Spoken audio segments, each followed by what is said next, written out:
입장문 간단하게 말씀드리고 이렇게 해서 지금 뭐 변호사님 직함 한 번만. 아예 아주 법무법인 1호의 정구승 변호사입니다. 예, 좀 말씀을 드리면 이경규 씨가 아시다시피 공황장애나 이런 게 있기 때문에 대독을 좀 하도록 하겠습니다.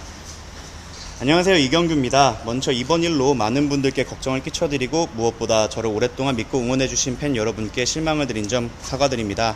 저는 10년간 공황장애를 알아왔고 오랜 시간 전문의의 처방에 따라 치료를 받아왔습니다.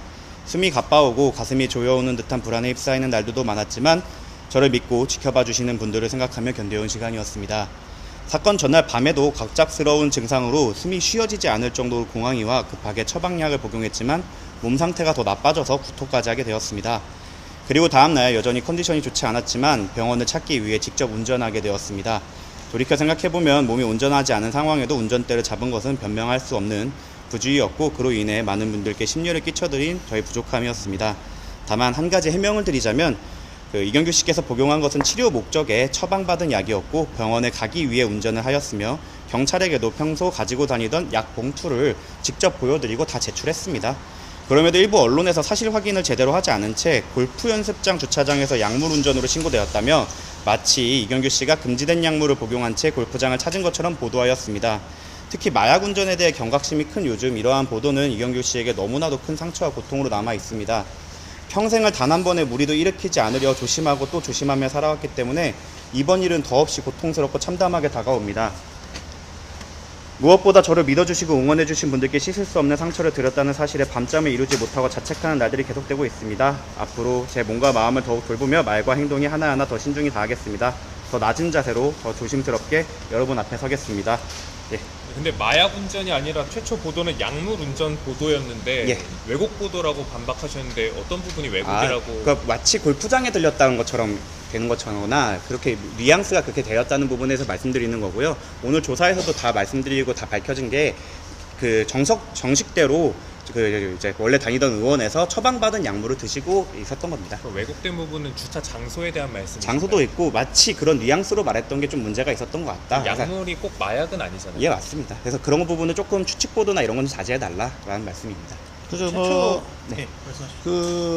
제가 검찰 받은 소변이 국과수에서 조사를 했어요. 근데 뭐 마약 성분 이런 건 없고, 뭐 대마초 이런 것도 없고, 그냥 약물, 평상시에 먹는 그런 약들이 그냥 그대로 나왔어요. 처방약이란 말씀. 네, 예. 모두 처방받은 그 외에는 뭐. 네. 네, 처음 보도에 대해서는 이제 그 아내분이 이제 그 차를 운전하셔가지고 병원에 진료를 받으러 가셨다. 이제 그 관계자 말로는 그렇게 해명이 나왔었는데. 아니요, 정확히 사실관계를 말씀드리면 처음에는 배우자분이 운전을 해서 병원에 방문한 것 같지만 근데 그때 병원이 열지 않아서 다시 집으로 돌아갔고 그 다음에 배우자분께서 잠시 주무셨다가 배우자분이 외출을 하셔서 근데 또 상태가 안 좋아져서 급하게 병원에 가고 병원까지 1km? 1분 정도 거리밖에 안 됩니다. 그래서 그 거리를 운전해서 이제 혼자 운전해서 가시게 된 겁니다. 병원을 2번 가셨다는 예, 거예요? 맞습니다. 예. 네, 아침에 한번 가고. 근데 병원이 처음 이제. 보도에는 근데 그 내용은 없지 않으셨나요? 그러니까 이제 선생님이 운전하셨어요. 네. 그게. 그러니까 이게 좀 사실관계가 좀 혼재가 돼 있는 부분이 있는데 이게 지금 사실이고 그대로 경찰에 진술되었고 CCTV랑 저희 블랙박스에 다 찍혀 있어서 뭐 오해가 생길 부분은 없을 것 같습니다. 그리고 최초에 보도가 될 때는 뭐 골프장 연습을 하러 갔다. 근데 골프장 연습을 하진 않았고. 전혀 그런 게 없고 그날 감기 증상이 심해서 감기 병원에 때문에 가서 조사를 받은 거예요. 병원에 가서 조사를 받은 겁니다. 그러면 이제 약을 복용해서 그 당시에 운전을 하면 안 됐다는 상태에 대해서 인정을 하시는 건가요? 그러니까 충분히 집 비밀번호도 잘 눌렀고 그런 부분에서 문제가 없었는데 이게 법령에 따르면 우려가 있는 경우에도 위험운전 우려가 있는 경우에도 처벌을 받기 때문에 그 부분에 대해서는 모두 인정하고 자백하는 부분인데 그 법령에 대한 좀 부지가 있었던 거다. 그리고 차를 바꿔 타셨잖아요. 그 차를 바꿔 탄 부분도 좀 해명을 드리겠습니다. 동일 기종에 동일 색상에 그리고 이경규 씨가 그 차 문을 열었을 때 차가 그대로 문이 열리고 들고 계신 차키가 있음에도 불구하고 시동이 잘 걸려서 본인 차로 오해됐던 상황이고 일종의 해프닝에 불과하다 할 것입니다.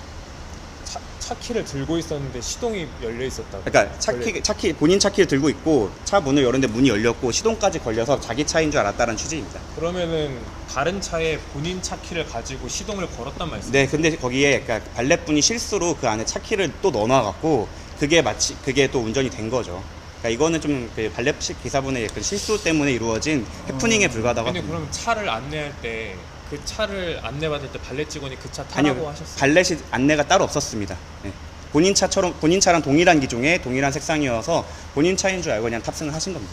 원래는 그런 상황에서 이제 운전이 바로 되나요? 들고 계셨던 키로 문이 열리고 그 다음에 시동도 바로 아니 걸렸고 그저 제 키로 열린 게 아니고요. 네. 문이 열렸어요. 문이 열렸어요. 문이 문이 열렸고 열려있었고. 예, 아니 왜 그 네. 안에 키가 있으니까. 네. 안에 키가 있으니까. 예. 그 시동을 그거- 걸었는데 시동도 바로 그거 걸렸고요. 내 키를 들고 탔어요. 네. 시동을 걸린 시동이 걸렸어요. 그러니까 본인 차인 줄 알고. 그래서 난 내 차인 줄 알고 이렇게 맞추고 그걸 갔죠. 안에 키는 그러면은 꽂혀 있는 상태였어요. 아니 그 요즘 요즘 키가 꽂혀있는 키가 어디 꽂혀있어요. 있습니까? 아, 저기 그냥 예. 스위치. 예, 요즘은 그런 키가 없죠. 예. 예, 요즘 뭐 밖에서도 시동 걸고 그러잖아요. 또 그럼 지금 궁금하신 거 또 있으시면 뭐 궁금한 게 있습니까?